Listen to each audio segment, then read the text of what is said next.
So picture this. It's April 1967. A high school history teacher in California decides to try a simple one-day exercise with his students. But by the end of that week, it had spiraled into one of the most chilling and controversial classroom experiments in American history, leaving a scar that, honestly, would last for years. Now, that's the teacher himself, Ron Jones, writing about it years later. A secret shared with 200 students. I mean, what on earth could have happened inside a high school classroom that was so intense, so disturbing, that it had to be kept under wraps for all that time? Okay, so let's set the scene. We're at Cubberley High School in 1967. Ron Jones is teaching his contemporary world history class, and they're covering Nazi Germany. The students, they're horrified by what they're learning, but they're also just confused. And all that confusion really boiled down to one single question. How could an entire population of regular people, teachers, doctors, train conductors, everyday citizens, how could they all claim they knew nothing about what was happening? A student asked this, and it just stopped Jones in his tracks. He didn't have a good answer. So instead of trying to explain it from a book, he decided to show them. He told his students they were going to try a little something new, a quick exercise in discipline. Just for one day, he said, just to get a small taste of what that kind of environment might have felt like. Nobody, not the students, not even Jones himself, had any idea where this was headed.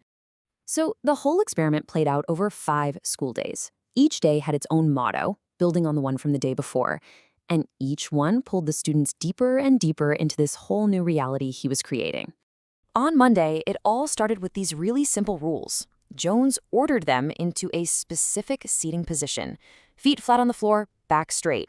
If you wanted to talk, you had to stand up, keep your answer to 3 words or less, and always, always start by saying Mr. Jones.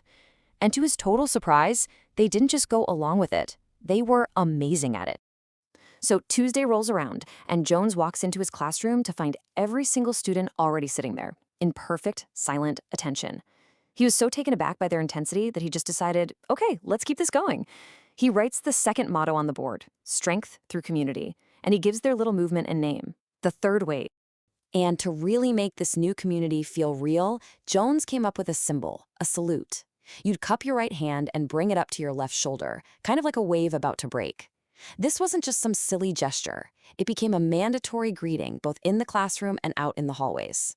All of a sudden, they weren't just a class anymore. They were a group. They had an identity. And this is where things really start to take off. What started as just a simple lesson was quickly turning into a full-blown movement. The line between what was an experiment and what was real started to get really, really blurry, not just for the students, but for the teacher too.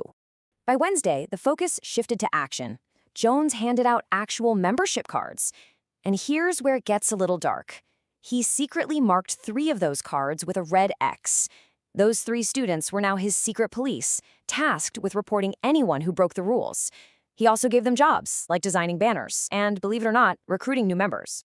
You'd think the students would hate this, right? But listen to this quote from one of them. The truth is, it was seductive. Kids who were normally quiet or just didn't care were suddenly totally engaged. The structure, the sense of purpose, it was working. They felt like they were learning more, they were participating, and they actually loved it. And that feeling was contagious.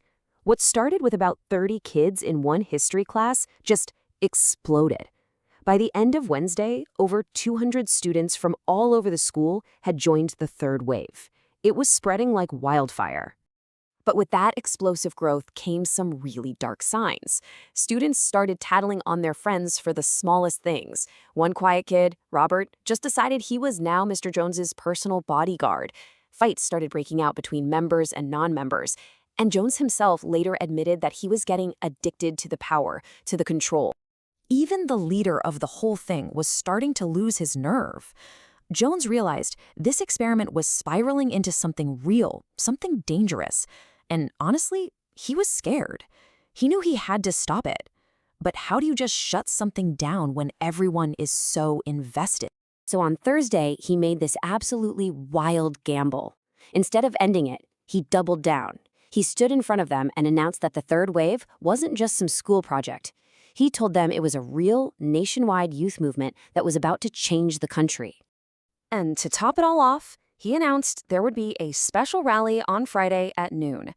He told them that a new national leader, a presidential candidate, was going to reveal himself on live TV.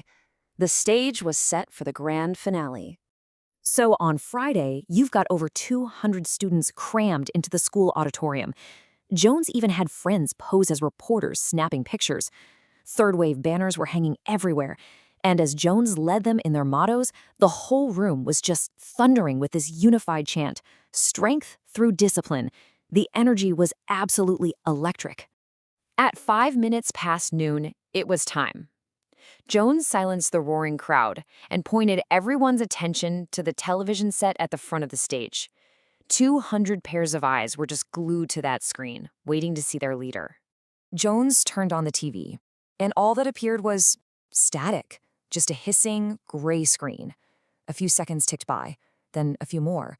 The silence in the room got really heavy. You could feel the confusion turning into anxiety. They're all just staring, willing a face to appear, but there was nothing. And then a single voice from the crowd just cuts through the tension. The question just hung there in the air, and in that one instant, the entire illusion just shattered. You could see the students looking around at each other, their faces just a mix of total disbelief and dawning horror. The spell was broken. The game was over. And with everyone's attention now on him, Jones walked to the front of the room. It was time for the final, and most important, lesson of the third wave. He told them, "There is no leader. You've been used." And then he flipped on a film projector, and the screen behind the static-filled TV lit up with images of the Nuremberg rallies of the actual Third Reich. He laid out all the parallels for them, point by brutal point. Their salutes, their symbols, their sense of superiority, it was all there. He explained how they had so willingly traded their own freedom for the comfort of discipline and the feeling of being special, of being superior. They had managed to create their own little fascist state in just 5 days. The answer to their original question wasn't in some history book. It was right there, inside of them. Jones finished with this chilling prediction. He told them that none of them would ever want to admit they were at that rally, that they would bury the shame of how easily they were swept up in it all. And for years, he was right. The third wave became a secret, a haunting memory that really forces all of us to ask that same tough question: how far would we have gone?